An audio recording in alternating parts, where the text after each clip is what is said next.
పవన్ తన రాజకీయ భవిష్యత్తుపై కొత్త ప్రణాళికలు సిద్ధం చేస్తున్నారు. అధికారంలో ఉంటూనే పార్టీ బలోపేతంపై కూడా ఫోకస్ చేశారు. ఇందుకు ఇదే సరైన సమయంగా భావిస్తున్నారు. జనసేన ఆవిర్భావ దినోత్సవాన్ని పురస్కరించుకొని 3 రోజుల పాటు ప్లీనరీ జరపాలని నిర్ణయించారు. మార్చి 12, 13, 14 తేదీల్లో పీఠాపురంలో ఈ ప్లీనరీ సమావేశాలు జరగనున్నాయి. ఇప్పటికే నాదెండ్ల మనోహర్ ఆధ్వర్యంలో విజయవాడలో కోర్ కమిటీ సమావేశమై వివిధ అంశాలపై చర్చించింది. ప్లీనరీ సమావేశాల్లో భాగంగా పార్టీలో సంస్థాగతంగా కీలక మార్పులు జరిగే అవకాశం ఉన్నట్టు తెలుస్తోంది. మరోవైపు ఈ ప్లీనరీ సమావేశాల నుంచి డిప్యూటీ సీఎం పవన్ కళ్యాణ్ జిల్లాల పర్యటన ప్రారంభించే అవకాశం ఉన్నట్టు తెలుస్తోంది. దాదాపు 7 నెలల పాలనతో జనసేనకు ఎలాంటి ఫలితాలు వచ్చాయనే అంశంపై ప్లీనరీలో కీలక సమీక్ష నిర్వహించనున్నారు నేతలు. ఇక ఈ ప్లీనరీకి ఏర్పాట్లు చేస్తున్నారు. ప్రధానంగా పార్టీ సంస్థాగత అంశాలపై నిర్ణయాలకు ప్లీనరీ సమావేశం వేదిక కాబోతోంది. కూటమిలో ఉన్న తమ లక్ష్యం ఏంటో స్పష్టం చేసేందుకు రెడీ అయ్యారు పవన్ కళ్యాణ్. భవిష్యత్తులో పొత్తులు ఎలా ఉన్నా కూడా తన రాజకీయ కార్యాచరణ పైన ప్లీనరీ వేదికగా ప్రకటనకు సమాయత్తమవుతున్నారు. ప్లీనరీలో కీలక తీర్మానాలపై కసరత్తు జరుగుతోంది. ప్రజల సంక్షేమంతో పాటు పార్టీ భవిష్యత్తే లక్ష్యంగా కొత్త కార్యాచరణ సిద్ధం చేస్తున్నారు. పార్టీని క్షేత్రస్థాయి నుంచి బలోపేతం దిశగా కీలక నిర్ణయాలు తీసుకోనున్నారు. ఇదే వేదికగా పార్టీ భవిష్యత్తు పైన పవన్ కీలక నిర్ణయాలు ప్రకటించే అవకాశం ఉన్నట్టు తెలుస్తోంది. ప్రస్తుతం అధికారంలో ఉండడంతో పార్టీ బలోపేతంతో పాటుగా ప్రభుత్వంలో భాగస్వామిగా తమ కార్యాచరణ లక్ష్యాలపై ప్లీనరీలో పవన్ స్పష్టత ఇవ్వనున్నారు. కొంతకాలంగా చోటు చేసుకుంటున్న పరిణామాలపై పవన్ ప్రస్తావించే అవకాశం ఉందని భావిస్తున్నారు. ప్లీనరీ వేదికగా ప్రభుత్వంలో ఉంటూనే పిఠాపురంలో చేసిన వ్యాఖ్యలు, తిరుపతి తొక్కిసలాట ఘటన సమయంలో చేసిన డిమాండ్లపైన కూడా కూటమిలో భిన్నాభిప్రాయాలు వ్యక్తమయ్యాయి. వీటికి పార్టీ ప్లీనరీ నుంచే పార్టీ శ్రేణులకు స్పష్టత ఇవ్వాలని పవన్ భావిస్తున్నట్టు తెలుస్తోంది.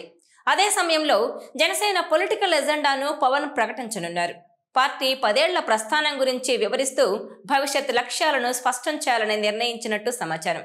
అదే సమయంలో రాజకీయంగా ఎలాంటి పరిస్థితులు వచ్చినా ప్రభుత్వంలో ఉన్నా లేకున్నా జనసేన రాజకీయ పాత్ర పైన పవన్ క్లారిటీ ఇస్తారని పార్టీ వర్గాల సమాచారం. భవిష్యత్ కార్యాచరణ, ప్రభుత్వంలో ఉన్న సమయంలో పొత్తుల విషయంలో ఎలాంటి జాగ్రత్తలతో ముందుకు వెళ్లాలనే అంశంపైన పవన్ ప్రత్యేకంగా పార్టీ నేతలకు దిశానిర్దేశం చేయనున్నట్టు తెలుస్తోంది. ప్రస్తుతం అధికారంలో ఉండడంతో బాధ్యత కలిగిన మిత్రపక్షంగా జనసేన పాత్ర గురించి వివరించనున్నారు. రాష్ట్రంలో తాజా రాజకీయ పరిణామాల గురించి ప్రస్తావిస్తూనే పార్టీ క్యాడర్కు పవన్ స్పష్టత ఇస్తారని తెలుస్తోంది. అదే సమయంలో పార్టీ క్యాడర్కు భరోసా కల్పిస్తూ పవన్ రాజకీయ తీర్మానం ఉండేలా చర్చలు జరుగుతున్నాయి. పిఠాపురం వేదికగా పార్టీ ఆవిర్భావ దినోత్సవం నాడు పవన్ తన రాజకీయ అజెండాను స్పష్టం చేస్తారని పార్టీ నేతలు చెబుతున్నారు. ఇదిలా ఉంటే ఇటీవల పవన్ కళ్యాణ్ జనసేన క్యాడర్కి ఒక బహిరంగ లేఖ రాశారు. పేరుకు వారికి రాసినట్టుగా ఉన్నా కూడా అందులో మొత్తం కూటమి పార్టీల నేతలకు కూడా దిశానిర్దేశం చేసినట్టుగా కనిపిస్తోందని అంటున్నారు. అభివృద్ధే లక్ష్యంగా సాగుతున్న కూటమి ప్రభుత్వం ఔన్నత్యాన్ని అంత అర్థం చేసుకోవాలని కోరడం అంటే అది అందరికీ అని అంటున్నారు. ఇదిలా ఉంటే తాను పదవుల కోసం రాజకీయాలు చేయడం లేదని పవన్ స్పష్టం చేశారు. ఇది కూటమికి అతిపెద్ద రిలీఫ్గా చెబుతున్నారు. అయితే పవన్ కళ్యాణ్ దాంతో పాటే మరో మాట కూడా అన్నారు. జన సైనికులు ఏ విషయం కూడా బాహాటంగా కానీ సోషల్ మీడియాలో కానీ చర్చించొద్దని కోరారు. పార్టీ అభివృద్ధికి, భవిష్యత్తుకు సంబంధించిన అంశాలన్నీ జనసేన ప్లీనరీలో పూర్తిగా సమగ్రంగా చర్చిద్దామన్నారు పవన్ కళ్యాణ్. దాంతో ఇప్పుడు ప్లీనరీ మీద పవన్ ఒక్కసారిగా ఆసక్తి పెంచేశారా అన్న చర్చ సాగుతోంది. అధికారంలో ఉండగా జనసేన తొలిసారి ప్లీనరీ నిర్వహిస్తోంది. దీనికి తోడు ఎన్నడూ లేని విధంగా 3 రోజుల పాటు సాగనున్నాయి ఈ సమావేశాలు. అలాగే పవన్ సొంత నియోజకవర్గం పీఠాపురంలో ఈ ప్లీనరీ జరుపుతున్నారు. దీంతో ప్రజలతో పాటు రాజకీయ వర్గాల ఫోకస్ కూడా పూర్తి స్థాయిలో ఈ ప్లీనరీ మీద ఉంటుందనడంలో ఎలాంటి సందేహం లేదు. జనసేన భవిష్యత్ కార్యాచరణతో పాటు అన్ని అంశాలపై సమగ్రంగా చర్చిద్దామన్న పవన్ కళ్యాణ్ స్టేట్మెంట్ మరింత ఉత్కంఠను పెంచుతోంది.